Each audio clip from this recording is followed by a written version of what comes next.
Welcome back, everyone, to the Growth Mindset Podcast. Today, we're diving into something we all think about: success, money, and career. How do you actually find your passion and turn it into something you love doing every day? That's a big one, Anna. So many people say, follow your passion, but it's not always that simple. Sometimes you don't even know what your passion is until you explore different things. Exactly. I think passion often comes from doing, not dreaming. When you try new things, you discover what excites you and what doesn't. Totally agree. I like to tell people, look for the intersection of three things. One, what you love doing. Two, what you're good at. Three, what people are willing to pay for. That's the sweet spot. And passion alone isn't enough. You need skills and discipline to turn that passion into a career. For example, someone might love photography, but they need to learn editing, marketing, and networking if they want to make it a full-time career. Right. And sometimes your passion evolves. What excites you at 20 might change by 30, and that's okay. So finding your passion isn't a one-time event. It's an ongoing journey of curiosity and growth. Let's talk about mindset now, because honestly, success starts in the mind. 100%. Successful people think differently. They see problems as opportunities instead of obstacles. I've noticed that too. They take responsibility instead of blaming circumstances. Yes, and they're consistent.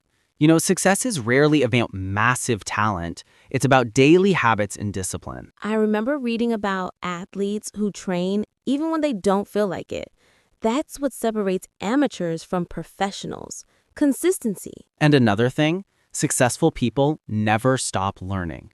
They read, listen, ask questions, and surround themselves with people who challenge them. That's true. They don't just look for comfort, they look for growth. Exactly. Growth happens when you're uncomfortable, when you push beyond your limits. Let's be honest, failure is part of the process, but the way we handle failure determines where we end up. Most people fail because they give up too soon, or they're afraid of looking stupid. Yes, or they want instant results. Success takes time, but our culture teaches us to expect everything now. True. Failure isn't the opposite of success. It's part of success. Every successful person failed many times before they got it right. Exactly. Thomas Edison said, "I didn't fail 10,000 times. I found 10,000 ways that didn't work." That's the mindset we need. When something fails, ask, what can I learn from this, instead of why me? I like that. Turning failure into feedback. Yes. Learn, adjust, and keep moving. The ones who keep trying eventually win. Let's move to the money side now, something young adults really need to understand. Absolutely, financial literacy should be taught in school, but since it's not, we have to learn it ourselves. So, what are the key habits you recommend? First, save before you spend. Pay yourself first, even if it's just 10% of what you earn.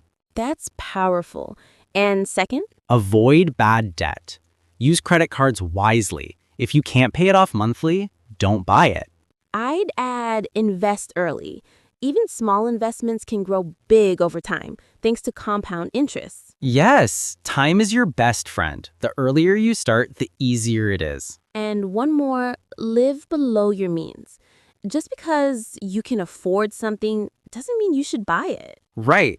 Financial freedom isn't about how much you make, but how much you keep and how you manage it. Now, let's talk about work-life balance, because success means nothing if you lose your health or relationships. True. Many people chase success so hard they forget to live. Yes, you can't pour from an empty cup. Rest, family time, and self-care are not luxuries. They're necessities. I love that. And balance doesn't always mean equal time. Sometimes your work needs more focus, sometimes your personal life does. Exactly. It's about awareness, knowing when to slow down or when to push forward. I also think people should define success for themselves. For some, it's wealth. For others, it's freedom, peace, or impact. Beautifully said. Success is personal. The key is to build a life that feels good inside, not just looks good outside. So, to wrap up, success starts with mindset, grows through discipline, and lasts with balance. And don't forget, money is just a tool. Use it to create freedom, not pressure. Keep learning, stay humble, and never stop growing. Thank you all for tuning in. If today's episode inspired you, share it with a friend who's working towards their dreams. Until next time, keep believing, keep building, and keep becoming the best version of yourself.